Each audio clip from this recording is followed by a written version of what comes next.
Bem-vindo aqui em mais um vídeo que nós vamos conversar sobre um conjunto de informações que andaram circundando a nossa Bolsa de Valores.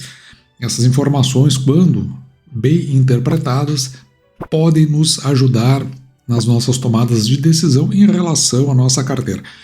Hoje é dia 3 de setembro de 2024, agora são aproximadamente 2h30 da tarde. E eu vou falar sobre o leilão de saneamento, o aumento provável da Selic, eu já tinha conversado um pouco sobre isso em outro vídeo, e também o que fez o Banrisul disparar no dia de ontem, e também uma informação aí que surgiu sobre o que fazer com ações da Taesa.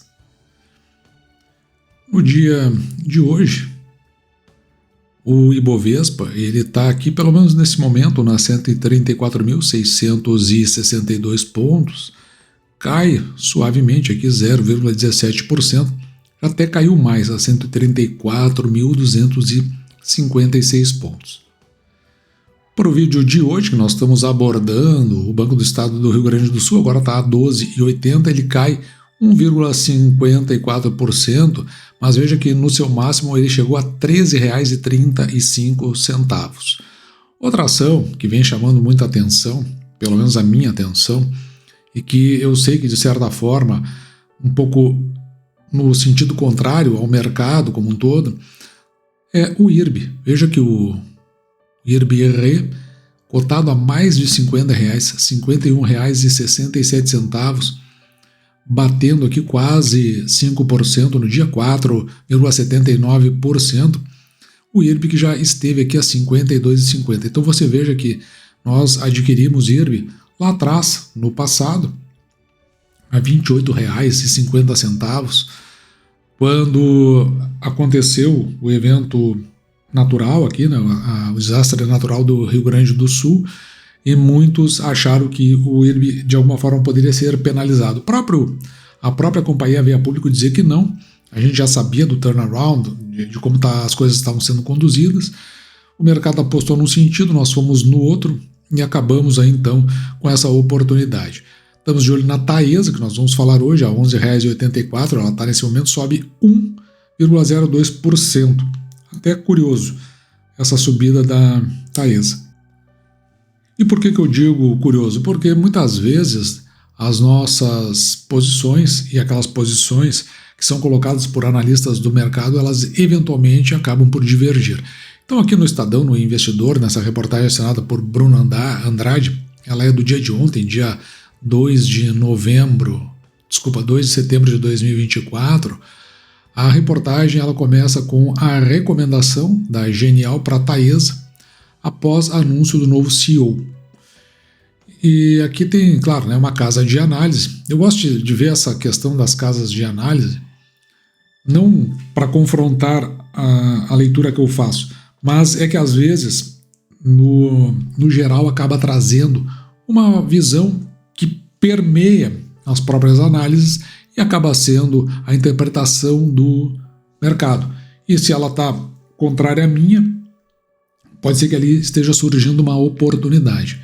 Então veja que para os analistas aqui da casa, a indicação do novo presidente foi classificada como impacto neutro para as ações da companhia. Ou seja, não tem impacto nenhum. Não altera a perspectiva dos especialistas para a companhia do setor elétrico. A nomeação não traz nenhuma surpresa à tese da empresa. Quando ele fala em tese da empresa, ele está se referindo ao que é o projeto da companhia. E também aqui, nesse parágrafo, traz um resumo, né, por onde circundou o atual presidente então, da companhia. Veja que ele já andou por ISA-CETEP, andou pela AS Brasil, que são companhias do setor elétrico. Portanto, a gente vê que, de certa forma, tem uma expertise. E aí entra aqui o que fazer com as ações da Taesa, que basicamente é o que eu estava mencionando no início do vídeo. Então, a casa ela manteve a recomendação mais recente para a Taesa, que é manter a posição que se está. Então, por exemplo, se você possui ações, você não vende. E se você não tem ações, você não compra, ou seja, você fica numa posição de neutralidade. A recomendação dos analistas da casa tem esse tom neutro devido à alavancagem da companhia, que chegou a 4 vezes a dívida líquida. Já era esperado, né? Contra os 3,8 anterior, que foi reportado no trimestre imediatamente anterior. Porque, na verdade, né, esse conteúdo, esse número, ele foi apurado no segundo trimestre e no primeiro trimestre estava 3,8. Mas essa questão ela já tinha sido avisada lá no primeiro trimestre, mas também já vinha sendo debatida ao longo do fechamento do ano passado, de modo que a própria administração da companhia já tinha avisado que o nível aumentaria no segundo trimestre e começaria a cair a partir do segundo semestre, ou seja, a partir do terceiro trimestre de 2024. Eles tomam essa informação como preocupante, enfim. A Taesa, além de possuir o maior nível de alavancagem, que limita em termos de adquirir novos projetos, é real, também possui menor número de novos projetos em andamento, isso quando comparado com seus pares. E o menor prazo médio de concessão remanescente, eles vão citar com muita frequência aquelas concessões que estão vencendo a partir de 2030. E também vão citar outros aspectos considerados negativos, né? Por exemplo, 60% das receitas da companhia, a RAP, né? Ela está vinculada com o IGPM, o Índice Geral de Preços no mercado, que registrou no ciclo de 2024 a 2025 uma deflação, portanto, reduziu a receita da RAP da companhia. A Taesa também, né, reduziu o pagamento dos seus proventos de 100% do lucro líquido regulatório para 75%. Isso, claro, dá um impacto aí dentro do mercado, dentro da expectativa do investidor, do acionista, mas a gente precisa também olhar pelo outro lado, que é uma maneira da companhia andar na direção de uma desalavancagem. Então, eles acreditam, né, que a Taesa tenha expertise para navegar nesse cenário, então eles acham, é ruim, mas não é tão ruim porque o pessoal conhece. O cenário que eles consideram desafiador, se desalavancar, que foi o que eu falei até agora, ao mesmo tempo em que continua a recompor a sua receita, sem afetar muito o pagamento de dividendos, sendo um dos principais atrativos para os investidores da empresa. Então, apesar disso, com a empresa negociando uma taxa interna de retorno que eles acham baixa, de 8,3% em termos reais, contra 5,96%, que é o título da dívida aqui do Brasil, lá para vencimento em 45%, IPCA, mais um percentual da inflação em cima um percentual de juros, mais a inflação para 2045. Aos atuais níveis de preço, eles não veem razão para uma recomendação mais agressiva do papel. Mais ou menos eu enxergo parecido. A gente viu agora a Taesa a 11,80, pelo menos a ação ordinária. Eu só compraria abaixo dos 11,40, 11,50. Entre 11,40 e 11,50 eu já começo a olhar diferente para as ações da Taesa. E talvez até exista uma possibilidade da Taesa chegar lá. Com relação ao Banco do Estado do Rio Grande do Sul, subiu ontem 13,50, fui atrás, 3,5%, né? 3,50%. Eu fui atrás para ver se tinha alguma notícia, alguma informação que poderia ter acontecido. Inclusive a gente viu hoje o Banrisul ultrapassando os R$13, R$13,33. Eu não estou dizendo que me assustou, mas que pelo menos me chamou a atenção. Chamou. E a única informação que eu vi foi essa. Está replicado aqui, mas tem em outras mídias, que é a TV Pampa. A TV Pampa já esteve vinculada com a extinta Manchete, e aqui ela se intitula TV dos Gaúchos. Faz referência a essa feira chamada Expo Inter.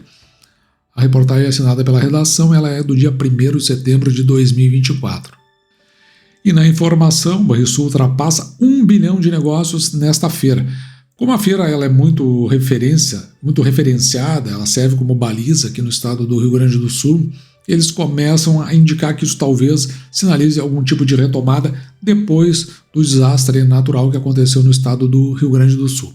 Então veja que totalizou aqui mais de 1 bilhão em negócios lá na feira, volume acima da expectativa, não bateu o recorde, mas também não se esperava que isso fosse acontecer por conta dos impactos das enchentes que aconteceram aqui no estado.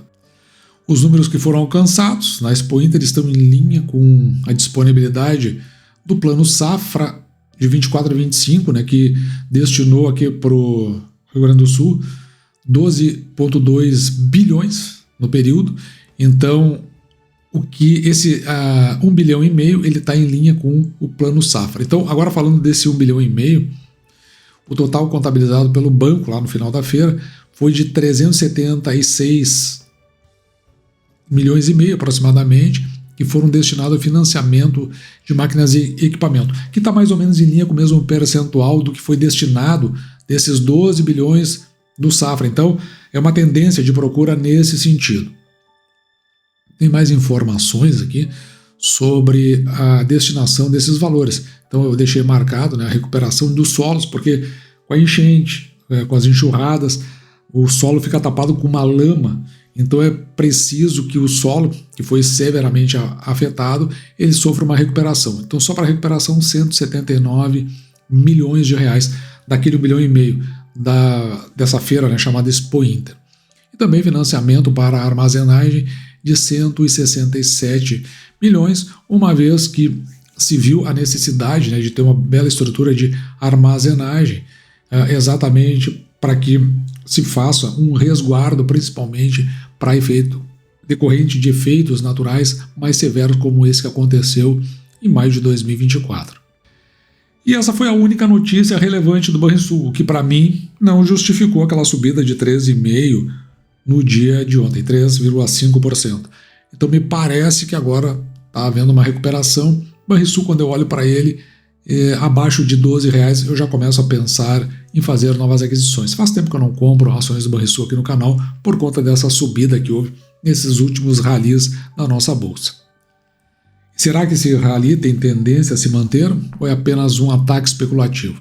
Aqui na Bloomberg Linha, a gente pode dar uma olhada nessa reportagem assinada por Maria Heloísa Capurro. Ela é do dia 2 de setembro de 2024, de ontem, portanto. Veja, a taxa Selic subirá para 11,5% ao ano até o início de 2025. Quem está dizendo isso é o JP Morgan. Ele prevê, eu não gosto muito dessa palavra, né?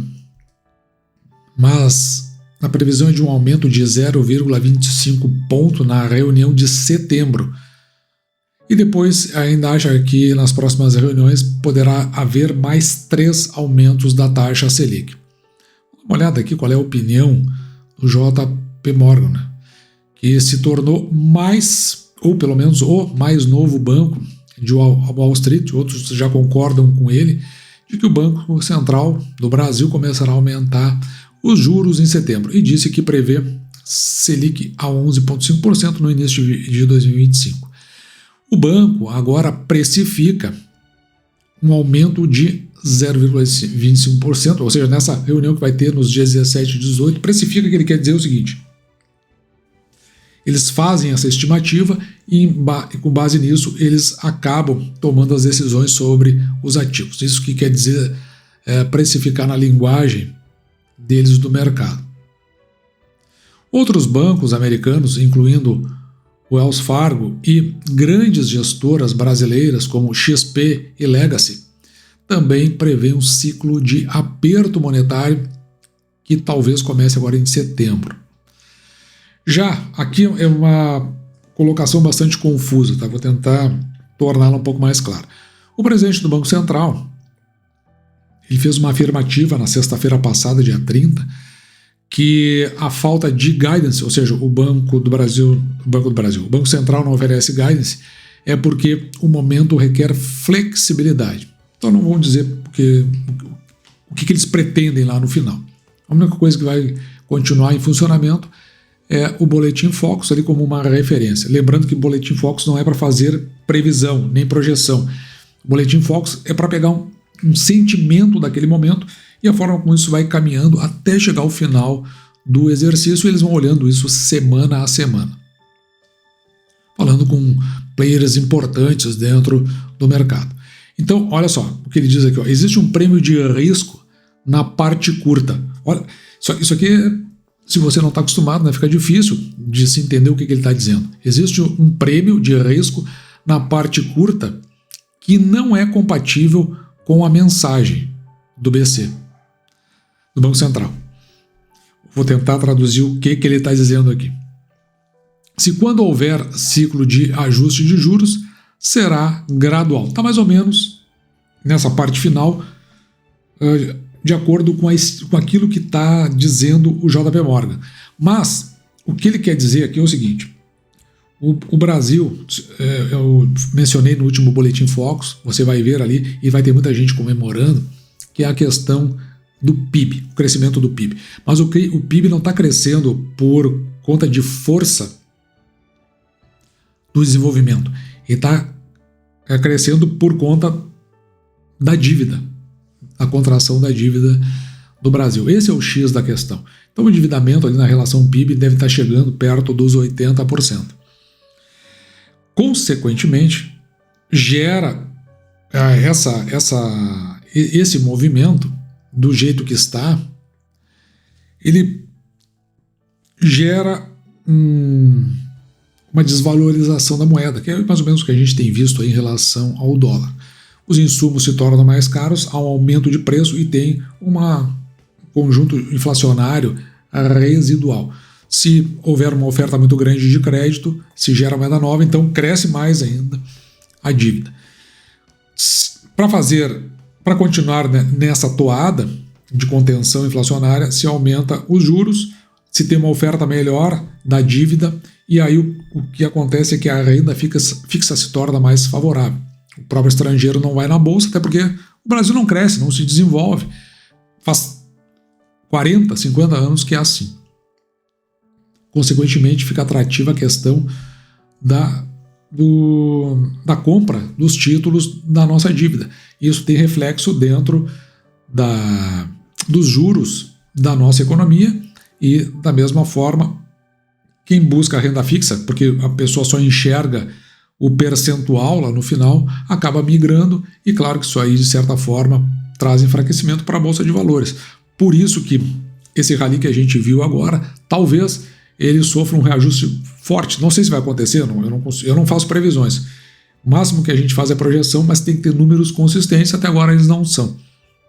Dá para falar em termos de tendência, mas que reajuste para outros patamares, e aí sim, é disso que nós estamos de olho aqui no canal, pelo menos, buscando esse momento, que é o momento que nós vamos usar as nossas reservas de oportunidade, que nós temos guardado, para então só então voltar a fazer novas compras.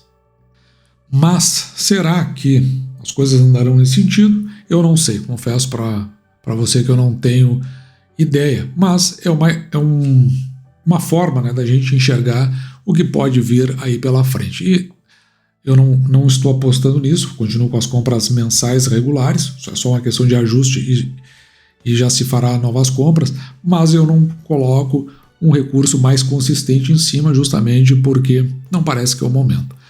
Aqui nessa outra reportagem da Bloomberg Linha, assinada por Juliana Estigarribia, do dia Estigarribia, eu acho, né? O Estigarribia, do dia 3 de setembro de 2024, portanto, do dia de hoje, uma reportagem das 5 da manhã. Veja que ela se refere aqui ao leilão, né? Por que o leilão de saneamento de Sergipe deve ser um dos mais disputados? Então aqui esse é um dos setores que a gente gosta de acompanhar aqui no canal. Eu sei que muita gente gosta também do saneamento, e reporta que ao menos 6 grandes grupos, incluindo a Egea, Iguá e BRK, têm estudado esse ativo que vai ser ofertado. O que eu acho de interessante aqui nessa reportagem é porque nós estamos falando do efeito já do marco, o marco do saneamento básico. Ele começa a apresentar as primeiras consequências. E claro que o setor de saneamento ele é bem estável, né, em termos de mercado, então a gente olha para ver o que está acontecendo e para verificar se daqui surge alguma oportunidade. Então o governo de Sergipe vai promover a concessão do sistema Isso aqui é importante porque às vezes na reportagem a gente não presta atenção nos detalhes, né?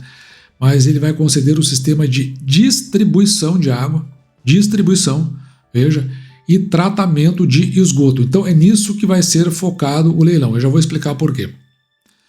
E grandes grupos acabaram sendo atraídos. As propostas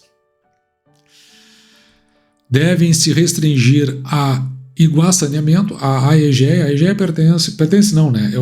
Tem como um dos fortes acionistas o Itaúsa, a BRK Ambiental e a gestora Pátria Investimentos. A BRK é uma canadense. Então, eu acho que a parte principal está aqui desse leilão. Terá como critério o maior valor da outorga. Quando ele fala maior valor da outorga, ele quer dizer o seguinte: quem vai pagar mais para ter a concessão. Diferente, por exemplo, né, do setor elétrico, das transmissões, que é aquele que aceita a menor RAP. Então, aquele é um leilão que ele regride. Esse aqui vai subindo. E o lance mínimo é de 2 bilhões.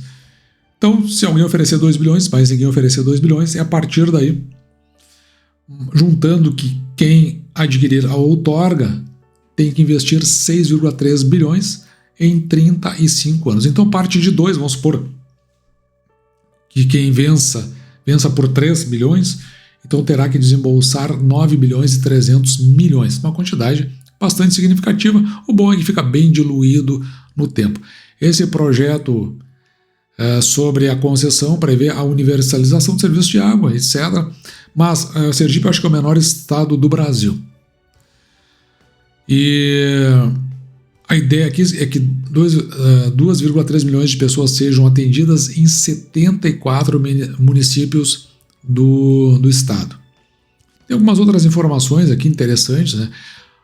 Aquilo que eu tinha dito, trata-se do menor estado do país. Mas é legal aqui porque mais de 90% da população já tem acesso a serviço de abastecimento de água. Não sei se procede, mas pelo menos a informação que está aí. Ou seja, nessa parte, pelo menos não tem o investimento forte de infraestrutura, apenas de melhorias na parte de água. Na parte de esgoto, aí eu confesso que eu não conheço o estado de Sergipe, principalmente. A capital a gente sabe, né? Mas o interior, eu não sei o quanto, às vezes, o interior é prejudicado pela ausência de tratamento de esgoto. Mas olha só que interessante que eu vi aqui. A Companhia Estatal de Saneamento do Sergipe, a DESO, continuará responsável pelo suprimento de água bruta e tratamento do insumo. Então, olha só o que eles fizeram. Quem vai captar a água, vai fazer a purificação e disponibilizar para distribuição é uma empresa estatal.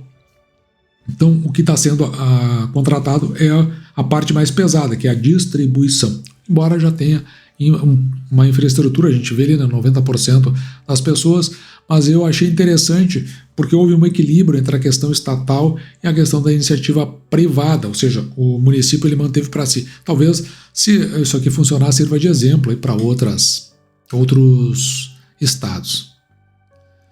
E nós vemos aí, né, a questão do saneamento dando os seus próximos passos, talvez. A EGEA é uma empresa, ela não tem capital aberto, mas eu tenho acompanhado bastante ela, outros ativos que ela vem adquirindo, e é uma empresa que é importante a gente ficar de olho. Quem sabe um dia aí ela faça um IPO, e depois do IPO ela comece a estabilizar seu preço, e quem sabe a gente não adquire ações dessa companhia. Se ela é do interesse de outros grandes players, por que não seria o nosso?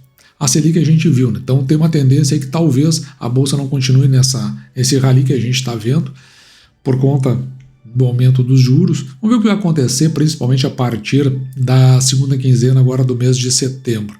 O Banrisul subiu do jeito que não me pareceu razoável, não sei se ainda não vai sair uma cartinha da CVM perguntando se não houve alguma movimentação atípica. O fato é que abaixo dos 12 a gente já começa a olhar, dos R$12 a gente começa a olhar com atenção. E a Taesa está nessa lenga-lenga aí, né? Todo mundo olhando com desconfiança no mercado, mas abaixo dos R$11,50, R$11,40 a gente começa a olhar de novo para a Taesa e talvez fazendo compras mais módicas, pequenininhas, com aquele do mês. Uma possibilidade que a gente está levando em conta. E dito isso, eu vou ficando por aqui, espero que você tenha gostado. Me despeço de você, desejando que você fique com Deus e deixando como sempre o meu grande abraço